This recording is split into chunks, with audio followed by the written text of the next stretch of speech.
بسم اللہ الرحمن الرحیم۔ آج پھر اماں آئی تھی میرے لیے لال دوپٹہ اور لال چوڑیاں لے کر۔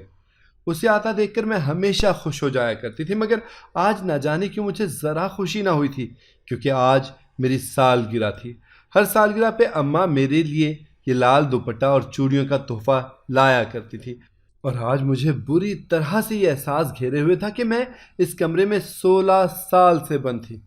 یہ پھٹی ہوئی چٹائی اور ہر احساس سے آ رہی یہ بند کمرہ میرا مقدر تھا۔ میں نے تو آنکھ بھی یہاں کھولی تھی، لیکن ایسا کیسے ہو سکتا تھا؟ کیا مجھے دنیا دیکھنے کا کوئی حق نہ تھا؟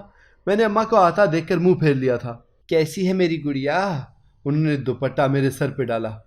ماشاء اللہ، میری گڑیا تو سب سے پیاری ہے، سچ کہتی تھی وہ۔ میں ایک بے جان گڑیا ہی تو تھی ان کے لیے۔ اماں نے مجھے مٹھائی کھلائی۔ آج میری گڑیا پورے 16 سال کی ہو گئی ہے۔ میں نے اماں کا ہاتھ پکڑ لیا۔ اماں، اب تو مجھے باہر جانے دو، کب تک میں اس کمرے میں بند رہوں گی؟ اماں نے جلدی سے اپنا ہاتھ چھڑایا۔ میری پگلی بیٹی، بس 1-2 سال بعد تو نکلے گی یہاں سے، پھر ہم ماں بیٹی ساری دنیا گھما کریں گے۔ وہ ہنس کے مجھے ہمیشہ والی کہانی سنانے لگی۔ اماں ہر وقت نقاب میں رہا کرتی تھی، اور میں نے آج تک ان کا چہرہ نہ دیکھا تھا، بلکہ چہرہ تو کیا، میں نے تو ان کے ہاتھ تک نہ دیکھے تھے۔ وہ ہمیشہ ایک برقع پہنے رکھتی تھیں، اور ہاتھوں پر بھی کالے دستانے پہنے رہتی، اور پیروں میں بھی۔ آنکھوں میں نظر کا چشمہ ہوتا تھا۔ مجھے ماں سے محبت تھی، کیونکہ میرا وہی تو ایک سہارا تھی اس دنیا میں۔ اس کے سوا آج تک نہ میں کسی سے ملی تھی نہ بات کی تھی۔ اماں ہی میری ماں، باپ، استانی سب کچھ تھی۔ انہوں نے مجھے پڑھایا تھا، وہ مجھے قرآن مجید بھی پڑھا چکی تھیں۔ ان کی نظروں سے میں نے دنیا دیکھی تھی، اور وہ مجھے ڈھیروں کتابیں لا کر دیا کرتی تھیں، جس سے میں اس دنیا کو دیکھا کرتی تھی۔ اماں مجھے اپنا چہرہ تک نہ دکھاتی تھیں۔ کئی بار میں نے ضد کی، مگر وہ منع کر دیتی، اور ایک ہی بات کہتی، امارا، اسی میں ہم دونوں کی بھلائی ہے۔ جانے وہ ایسا کیوں کہتی تھی؟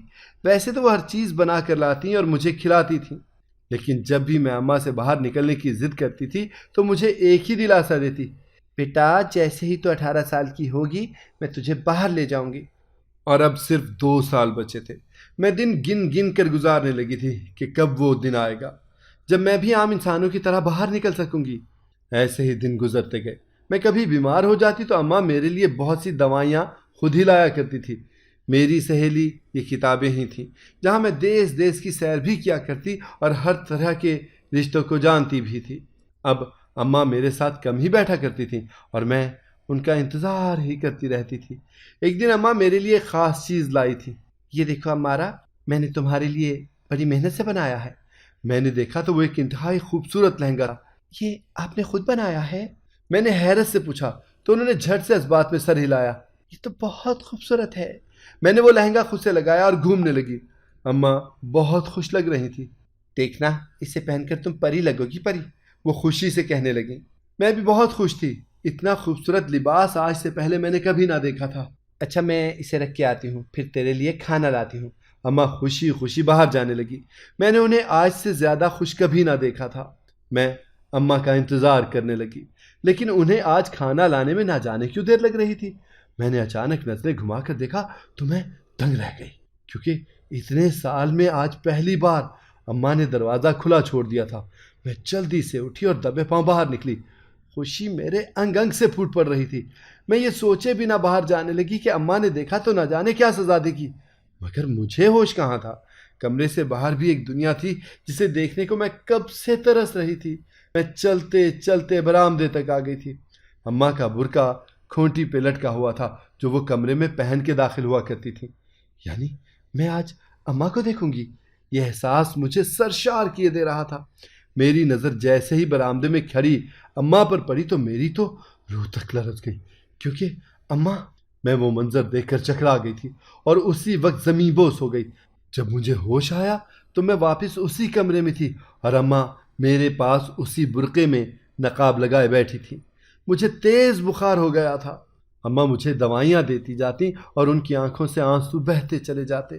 مجھے ذرا بھی ہمت نہ ہو پا رہی تھی کہ میں اٹھ کر بیٹھ جاتی۔ 2 دن تک میری یہی حالت رہی، اور اس کے بعد میں کچھ کہنے کے قابل ہوئی تھی۔ اماں، تو نے یہ راز مجھ سے کیوں چھپایا؟ میں روتے ہوئے پوچھنے لگی۔ نہ رو میری بچی، یہ سب تجھے اس لیے نہ بتایا کہ تجھے تکلیف ہوتی۔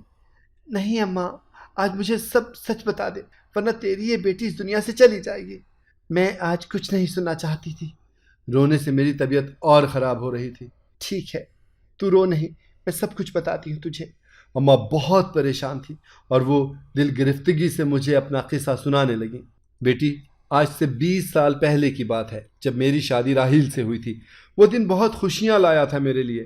راحیل اور میں بہت خوش تھے۔ ہمارا ایک پیارا سا گھر تھا جہاں ہم دونوں رہتے تھے۔ پھر 1 سال کے بعد میری گود میں شایان آ گیا۔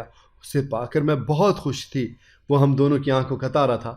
انہی دنوں میری ملاقات اپنی پرانی سہیلی سیما سے ہوئی۔ اسے دیکھ کر میں حیران رہ گئی۔ وہ بہت بدل چکی تھی۔ کہاں وہ بھولی بھالی سیما اور کہاں یہ ماڈرن سیما جو بڑی سی گاڑی میں گھومتی تھی۔ ہم دونوں ایک دوسرے سے مل کر بہت خوش تھے۔ سیما مجھے اپنے گھر لے گئی۔ اس کا گھر محل سے بھی عالیشان تھا۔ اس نے بتایا کہ وہ اپنے شوہر امجد کو پسند آ گئی تھی اور امجد ایک کروڑ پتی آدمی تھا۔ اس طرح سیما کی کایا پلٹ گئی اور ہم دونوں کافی دیر تک باتیں کرتے رہے۔ پھر میں نے اس سے اجازت چاہی۔ اچھا سیما، اب مجھے جانا ہوگا، میرا بیٹا رو رہا ہوگا، اسے پڑوس والی خالہ کے پاس چھوڑ کر نکلی تھی سبزی لینے، اور تجھ سے ملاقات ہو گئی۔ میں اٹھنے لگی اور سیما کے چہرے پر ایک عجیب سا سایہ سا لہرایا۔ کیا ہوا سیما؟ میں نے اسے اداس دیکھا تو پوچھ بیٹھی۔ کچھ نہیں نگین، بس ایسے ہی۔ اچھا چلو، میں تمہیں تمہارے گھر چھوڑ آتی ہوں، اسی بہانے تیرا گھر بھی دیکھ لوں گی۔ وہ میرے ساتھ اٹھی اور اپنی کار میں مجھے گھر تک چھوڑنے آئی۔ گھر آ کر اس نے شایان کو گود میں لے کر خوب پیار کیا۔ کتنا پیارا ہے یہ! وہ تو جیسے شایان کی دیوانی ہو گئی تھی۔ پھر اس کے بعد وہ ہر دوسرے دن میرے گھر آیا کرتی تھی اور میرے بیٹے کے لیے ڈھیروں تحائف لایا کرتی۔ میں بہت منع کرتی، مگر وہ کہتی کہ تیرے لیے نہیں لائی، اپنے بھانجے کے لیے لائی ہوں، اور میں چپ ہو جایا کرتی۔ سیما کی شادی کو 9 سال ہو گئے تھے۔ اس کی شادی بہت جلدی ہو گئی تھی جب وہ 18 سال کی تھی۔ اتنے امیر گھر سے رشتہ آیا تو ماں باپ نے دیر نہ کی اور اس کی شادی کر دی تھی، لیکن بدقسمتی سے وہ ماں نہیں بن سکی تھی۔ نہ جانے کہاں کہاں سے اس نے علاج کروایا تھا، مگر سب بے سود۔ اس نے بتایا تھا کہ خامی اسی میں تھی، اس کے شوہر امجد میں نہ تھی، مگر امجد پھر بھی اسے کبھی کچھ نہ کہتا تھا۔ اس کی ممتا ہر بچے کو دیکھ کر بلکنے لگتی تھی۔ اب اسے شایان ملا تھا تو وہ اپنی ممتا کو سکون دیتی تھی شایان کو گود میں لے کر۔ میں اور سیما ہر وقت شایان پہ لڑتے رہتے تھے۔ اس کے ہوتے ہوئے وہ اسی کے پاس جایا کرتا تھا، مجھے بھول جاتا۔ پھر انہی دنوں اچانک شایان کی طبیعت اچانک خراب ہوئی اور جب اس کے سارے ٹیسٹ کروائے گئے تو معلوم پڑا کہ اسے برین ٹیومر ہے۔ میرا معصوم سا بچہ نہ جانے کیسے یہ بیماری پال بیٹھا تھا۔ یہ خبر سنتے ہی میری تو حالت بری ہو گئی تھی، لیکن ساتھ ساتھ سیما بھی صدمے سے دوچار تھی۔ شایان کا علاج بہت مہنگا تھا، لیکن سیما اور اس کے شوہر نے وعدہ کیا تھا کہ وہ پورا خرچ اٹھائیں گے اور شایان کو کچھ نہیں ہوگا۔ شایان کا علاج شروع ہو چکا تھا اور اس کے آپریشن میں نہ جانے کتنے لاکھ لگے جو سارے سیما نے دیے۔ اب شایان خطرے سے باہر تھا اور میں اس بات کا شکریہ ادا کرنے جب سیما کے گھر گئی تو امجد اور سیما کسی بات پر بحث کر رہے تھے۔ میں نہ چاہتے ہوئے بھی ان کی باتیں سننے لگی۔ سیما امجد سے کہہ رہی تھی کہ اس نے سنا ہے کہ اگر امجد کا سپرم کسی دوسری عورت کی کوکھ میں رکھا جائے تو بچہ ہو سکتا ہے، لیکن اس بات کو امجد نہیں مان رہا تھا۔ کم آن سیما، کون ہمارا بچہ اپنے پیٹ میں 9 ماہ تک رکھے گی؟ وہ چڑا ہوا تھا۔ کیوں نہیں امجد، میں نے ڈاکٹر سے بات کی ہے، ان کا کہنا ہے کہ کوئی ایسی عورت جو ماں بن سکتی ہے وہ آرام سے ہمارا بچہ 9 ماہ تک اپنے پیٹ میں پال سکتی ہے، اور اس کے لیے ہم کسی بھی عورت کو بھاری رقم دیں گے۔ وہ سمجھا رہی تھی۔ سیما، سمجھنے کی کوشش کرو، میں کسی بھی عورت کو یہ سب کرنے پہ مجبور نہیں کر سکتا، اور جو عورت پیسوں کے لیے یہ کام کرے گی اسے تو ہرگز نہیں کرنے دوں گا۔ خاندانی خون کا بھی بہت اثر ہوتا ہے اور میں نہیں چاہتا کہ کوئی بازارو عورت میرے بچے کو جنم دے۔ سیما روئے جا رہی تھی اور امجد اسے پیار سے سمجھا رہا تھا۔ سیما کی ضد تھی کہ وہ بچہ ایڈاپٹ نہیں کرے گی۔ اگر میں ماں نہیں بن سکتی تو کیا ہوا، مجھے آپ کا بچہ چاہیے۔ ان کی باتوں سے مجھے بہت افسوس ہوا اور میں نے بنا سوچے سمجھے ان سے وعدہ کر لیا کہ میں ان کے بچے کو اپنے پیٹ میں پالوں گی، کیونکہ انہوں نے میرے بچے کی جان بچائی تھی۔ میری بات سن کر وہ دونوں بہت خوش ہوئے تھے۔ یہ بات جب راحیل کو پتہ چلی تو وہ سخت غصہ ہوا۔ یہ تم کیا بکواس کر رہی ہو؟ معلوم بھی ہے کہ یہ گناہ ہے۔ نہیں راحیل، میں کچھ نہیں جانتی، بس ان کا قرض اتارنا چاہتی ہوں۔ انہوں نے میرے بچے کی جان بچائی ہے، مجھے ان کی مدد کرنی ہوگی۔ راہیل میری ضد کے سامنے بے بس ہو گیا تھا اور مجھے کہا کہ ٹھیک ہے، یہ بات کسی کو معلوم نہیں ہونی چاہیے۔ میں اب روز سیما کے ساتھ ہاسپٹل جایا کرتی، ہم دونوں کے کافی ٹیسٹ ہوتے تھے۔ 1 ماہ کے بعد سیما اور امجد کے بچے کو میرے رحم میں رکھا گیا اور ڈاکٹر نے جلد ہی خوشخبری سنائی کہ پریگنینسی ہو چکی ہے۔ اب تو سیما نے مجھے ہتھیلی کا چھالا بنا کر رکھ دیا۔ اس نے میرے گھر کئی ملازمین رکھوا دیے تھے تاکہ میں بیڈ ریسٹ کر سکوں۔ میں بھی بہت خوش تھی۔ سیما ہر وقت میرا شکریہ ادا کرتی رہتی تھی، لیکن میں تمہارا یہ احسان کبھی نہیں بھولوں گی، اور میں ہنس دیا کرتی تھی۔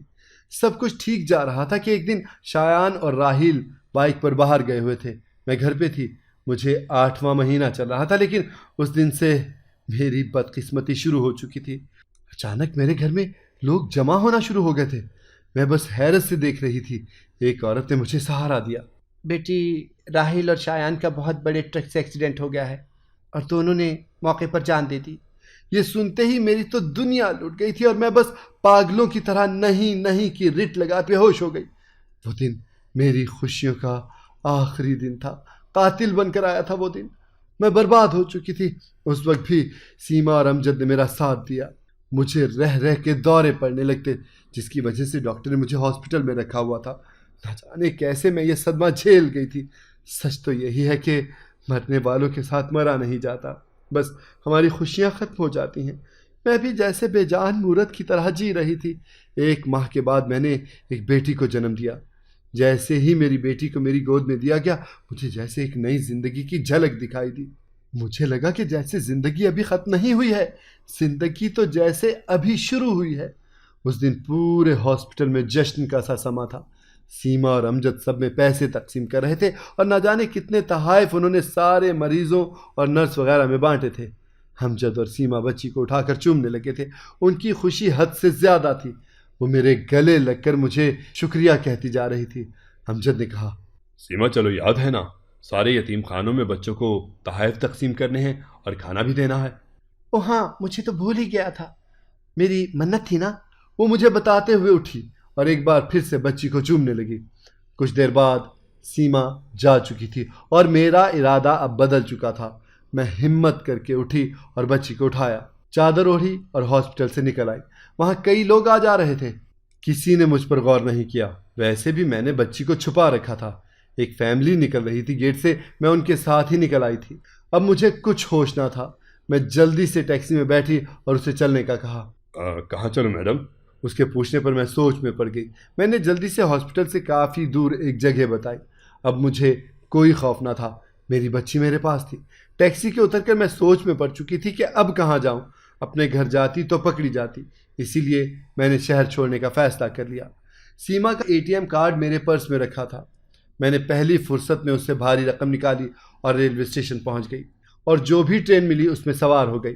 1 رات اور آدھا دن میں سفر کر کے یہاں پہنچی، مگر میں بھول گئی تھی کہ سوشل میڈیا کا زمانہ ہے۔ ہر جگہ میری تصاویر لگی ہوئی تھی کہ یہ عورت بچہ چرا کر بھاگی ہے۔ میں سخت خوفزدہ ہو گئی تھی اور میں نے اسی چھوٹے شہر میں رہائش اختیار کر لی، لیکن میں نے تجھے چھپا دیا، میری بچی، تاکہ کوئی تجھے دیکھ نہ سکے، کوئی تجھ تک پہنچ نہ سکے۔ اور میں خود بھی چھپ کر نہیں بیٹھ سکتی تھی کیونکہ بنا کام کیے گزارا ناممکن تھا۔ اس لیے میں نے تیزاب سے اپنا چہرہ بگاڑ لیا اور ہاتھ پیروں پر بھی تیزاب ڈال دیا۔ ہمارا تیری محبت میں یہ ماں اتنی اندھی ہو گئی تھی کہ وہ کچھ بھی کر سکتی تھی۔ اب میں سڑک پر بھیک مانگتی ہوں اور ایسے ہی ہمارا گزارا ہوتا ہے۔ تجھ سے چہرہ چھپانے کا یہی راز تھا کہ تجھے تکلیف نہ ہو۔ اماں روئے جا رہی تھی، ان کی ہچکی بن چکی تھی۔ مگر اماں، تو نے کیوں مجھے چرایا؟ میں تو آپ کی سہیلی کی اولاد ہوں نا، میں نے ڈرتے ڈرتے پوچھا۔ لیکن تجھے جنم تو میں نے دیا ہے نا، 9 ماہ اپنے پیٹ میں رکھا ہے، تجھے اپنے خون سے سینچا ہے، تو کیسے تو صرف ان کی بیٹی ہو گئی؟ ہاں، میں نے اماں کو گلے لگا لیا۔ اماں، میں آپ کی بیٹی ہوں اور میں کہیں نہیں جاؤں گی آپ کو چھوڑ کر، لیکن ذرا سوچیں، آپ نے ان لوگوں کے ساتھ دھوکہ کیا ہے جنہوں نے برے وقت میں آپ کی مدد کی تھی۔ ان کے دل پہ کیا بیتی ہوگی؟ ایک بار سوچیں، آپ کے ساتھ جو کچھ ہوا اس میں ان کا تو کوئی قصور نہ تھا نا۔ اماں، پھر سزا کیوں ان کو ملی؟ آپ چاہتی تو ان سے کہہ سکتی تھیں کہ وہ مجھے آپ سے جدا نہ کرتے بلکہ آپ ہی ان کے ساتھ رہ لیتی، مگر آپ نے بہت بڑا قدم اٹھا لیا۔ میری باتوں پہ وہ بس روتی ہی رہیں۔ اور مجھے اپنی ماں کی جوانی کا دکھ تھا۔ انہوں نے میری خاطر خود کو جلا ڈالا تھا، ایک اچھے گھرانے کو چھوڑ کر سڑکوں پر بھیک مانگی تاکہ کوئی ان کو پہچان نہ سکے۔ اتنی محبت کرتی تھیں وہ مجھ سے۔ اب میں اماں کے ساتھ باہر نکل آتی تھی، اماں مجھے دیکھ کر نقاب کر لیتی تھی۔ میں گھر سے باہر اب تک نہ نکلی تھی، مگر نہ جانے کیوں اماں آج کل بہت اداس رہنے لگی تھی۔ میں ان کا دل بہلاتی تھی مگر ان کی اداس آنکھیں ہمیشہ بھری بھری رہتی تھیں۔ پھر ایک دن اچانک دروازے پہ دستک ہوئی۔ میں جلدی سے اندر کی طرف بھاگی کیونکہ کوئی نہیں جانتا تھا میرے بارے میں۔ اماں ایک عورت کو میرے کمرے میں لیے داخل ہوئی تھی اور پیچھے ایک آدمی تھا۔ میں نے ان کو کبھی دیکھا تو نہ تھا مگر میں جان گئی تھی کہ وہ کون ہے۔ سیما، یہ رہی تمہاری بیٹی، اماں نے کہا تو وہ عورت مجھ سے لپٹ گئی اور میرا منہ چومنے لگی۔ میری بچی، میری امارا، وہ روئے جا رہی تھی۔ پیچھے کھڑے آدمی نے آ کر مجھے اپنے سینے سے لگایا، ان کے آنسو مجھے اپنے ماتھے پہ گرتے محسوس ہو رہے تھے۔ میں نے دیکھا اماں دروازے کے درمیان کھڑی تھی اور پیار بھری نظروں سے مجھے دیکھے جا رہی تھی۔ اماں، میں جلدی سے ان کی طرف دوڑی اور اس کو گلے سے لگا لیا۔ یہ تیرے والدین ہیں امارا، اب تمہیں ان کے ساتھ جانا ہوگا۔ نہیں اماں، میں نے ان کو کس کے پکڑ لیا۔ سیما، میرا گناہ معافی کے قابل تو نہیں مگر پھر بھی ہو سکے تو مجھے معاف کر دینا۔ ماں ہاتھ جوڑے کھڑی تھی۔ امی نے ان کے ہاتھ تھام لیے۔ میں نے تجھے معاف کیا نگین، اور اب تو بھی میرے ساتھ چلے گی۔ اماں نے بہت منع کیا مگر امی ابو نے ان کو زبردستی اپنے ساتھ جانے پر راضی کیا۔ اب میں گھر سے باہر نکل سکتی تھی، دنیا دیکھ سکتی تھی۔ میں بہت خوش تھی۔ ابو امی کے عالیشان گھر میں آ کر میں نے بہت کچھ نیا دیکھا تھا۔ مجھے سمجھانے سکھانے کے لیے ایک خاص ٹیچر رکھی گئی تھی جو مجھے نئے دور کے مطابق جینے کا ڈھنگ سکھاتی تھی۔ اماں اب ہر وقت عبادت میں مصروف رہتی تھی مگر میں ان کو اپنے ساتھ ہی سلاتی تھی۔ ابو امی کو بھی کوئی اعتراض نہ تھا۔ سب کچھ بہت اچھا ہو گیا تھا۔ کاش یہی بات اماں پہلے سمجھ جاتی تو نہ خود تکلیف دیکھتی نہ مجھے دیکھنی پڑتی۔ لیکن جو وقت گزر گیا تھا اسے واپس نہیں لایا جا سکتا تھا۔ جو ہمارا حال تھا اسے سنوارنے کی ضرورت تھی۔ میں اپنے والدین کی ہر ممکن خدمت کرنے کی کوشش کرتی تھی تاکہ ان کے دکھ کا مداوع ہو سکے۔ اگر آپ کو ہماری کہانی پسند آئی ہے تو اسے لائک کریں، شیئر کریں اور ہمارے چینل کو سبسکرائب کریں۔ اگلی کہانی تک کے لیے اجازت دیجیے۔ اللہ حافظ۔